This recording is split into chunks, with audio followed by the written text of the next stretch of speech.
pilot o. Passenger lang. Nakapil tong pilot o. Mga kuha nila.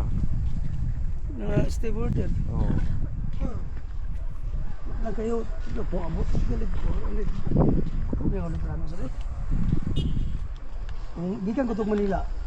Manila, Tacloban. Gikan sa Tacloban, ibalik sila. Kaya ang makinig ko, ginaog dito sa Juan, ano, sa Tacloban. Ano Kaya ito problema dahil? ginaog dito, kaya nakuha na. Then, proceed din sila kagayan di Oro, last na biyahe. Pero kana nga, ang uban pasayro na-drop na sa Juan. Dito Sa Tacloban. Tacloban, i-drop nila. Kaya dako mga lablano ba, igo ba sa mga almost 400 kapin ang passenger. I-drop tong uban dito, ay din sa porsyento, Cebu na yun, ay din sila pinong din sa Gendoro. Pag-abot din kay grabe mga pagi, hindi nila makita. Wala pa ito gibalhin sa Wala Lagindingan. pa. Kaya kung sa Lagindingan to, safety ka sila. Pag-abot sa Gendoro, kaya isod mga kaya magparkuan. Sila tugtuyok, pila sila magtugtuyok. Ang signal ato nawala man.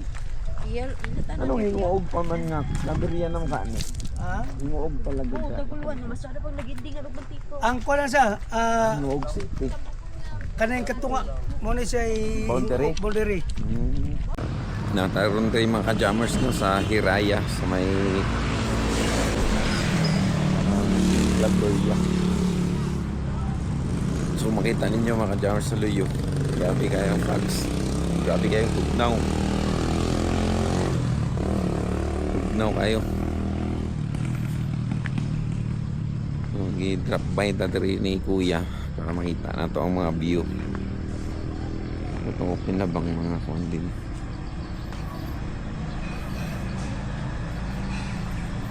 Open ng mga restaurant. Sa kabukiran minsan kami ay namasyal. Kasama ko ang aking barkada. Sa isang kubo doon kami ay lumugar. At kami masayang masaya. Here we go! Pagkagising mo sa umaga'y maririnig mga ibon umawit.